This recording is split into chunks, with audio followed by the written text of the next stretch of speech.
سورة النوح مكية.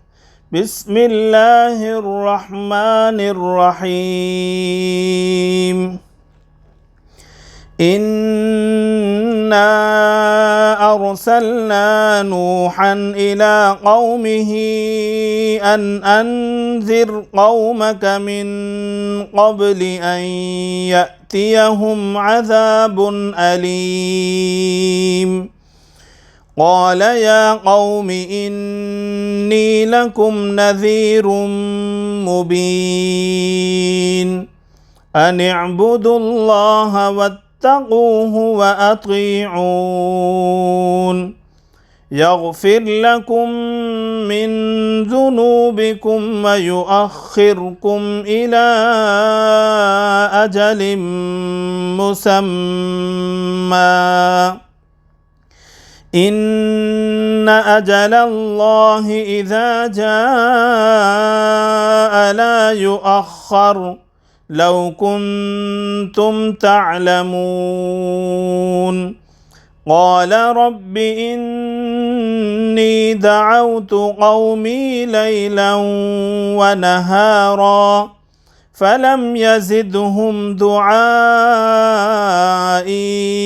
إلا فرارا وإني كلما دعوتهم لتغفر لهم جعلوا أصابعهم في آذانهم واستغشوا ثيابهم وأصروا واستكبروا استكبارا ثم إني دعوتهم جهارا ثم إني أعلنت لهم وأسررت لهم إسرارا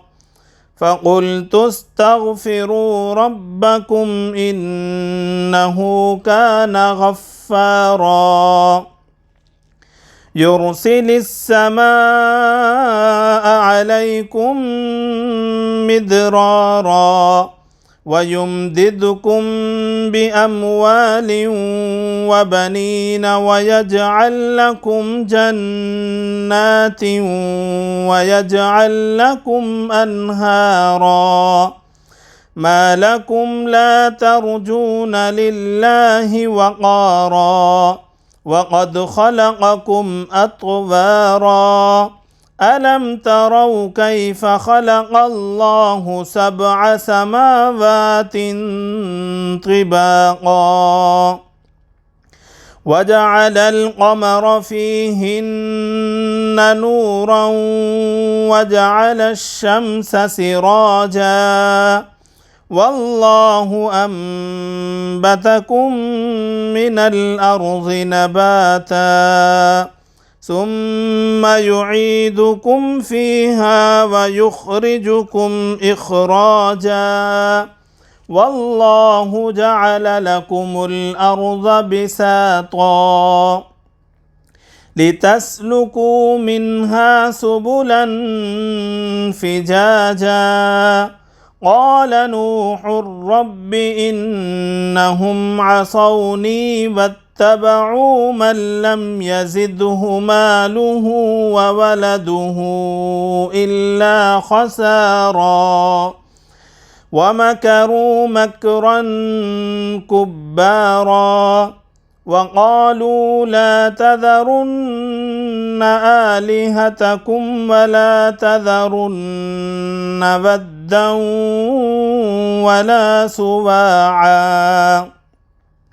ولا سواعا ولا يغوث ويعوق ونسرا وقد أضلوا كثيرا ولا تزد الظالمين إلا ضلالا مما خطيئاتهم أغرقوا فأدخلوا نارا فلم يجدوا لهم من دون الله أنصارا وقال نوح رب لا تذر على الأرض من الكافرين ديارا إنك إن تذرهم يضلوا عبادك ولا يلدوا إلا فاجرا كفارا رب اغفر لي ولوالدي ولمن